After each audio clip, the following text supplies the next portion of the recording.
అనుకున్నట్టే జరిగింది. తెలుగుదేశం పార్టీ నిర్వహిస్తున్నటువంటి మహానాడు కేవలం ఆన్‌లైన్‌కే పరిమితమైంది. అయితే ఆన్‌లైన్‌లో కూడా వైవిధ్యంగా నిర్వహించాలని సీఎం చంద్రబాబు భావిస్తున్నారు. ఎందుకంటే కేవలం పార్టీ కార్యక్రమమే కాదు, ఇదొక ప్రోగ్రామే కాదు. దీన్నొక ఎమోషన్‌గా తెలుగుదేశం పార్టీకి సంబంధించినటువంటి ప్రతి కార్యకర్త భావిస్తారు కాబట్టి ఈ కార్యక్రమాన్ని పెద్ద ఎత్తున ప్రజల్లోకి తీసుకెళ్ళాలి.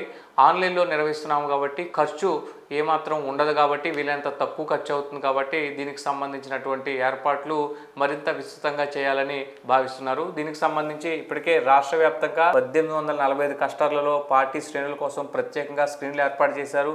ఈసారి నెల్లూరు జిల్లాలో మహానాడు నిర్వహించాలని భావించినప్పటికీ కూడా పొదుపు చర్యల్లో భాగంగా ప్రధాని నరేంద్ర మోదీ వాహనాలను వినియోగించొద్దు, పెట్రోల్ డీజిల్ను వినియోగాన్ని తగ్గించాలి, దుబారా ఖర్చులను తగ్గించాలి, ఇతరత్రా ప్రయాణాలు చేయవద్దు అని సూచించిన నేపథ్యంలో మోదీ మాటకు విలువిచ్చి ఇప్పటికే చంద్రబాబు కాన్వే తగ్గించుకున్నారు. ఉప ముఖ్యమంత్రి పవన్ కళ్యాణ్, మంత్రి లోకేష్, ఎమ్మెల్యేలు వీళ్ళందరూ కూడా నో వెహికల్ డే పాటిస్తున్నారు. మళ్ళీ కనుక మహానాడు నిర్వహిస్తే కొన్ని వందల వేల వెహికల్స్ని మొబిలైజ్ చేయాల్సి వస్తుంది కాబట్టి పెట్రోల్ డీజిల్ వినియోగాన్ని విపరీతంగా వాడాల్సి వస్తుంది కాబట్టి ఆ విమర్శలకు తావేకుండా ఆన్లైన్లోనే మహానాడు నిర్వహించేందుకు ఏర్పాటు చేస్తున్నాయి.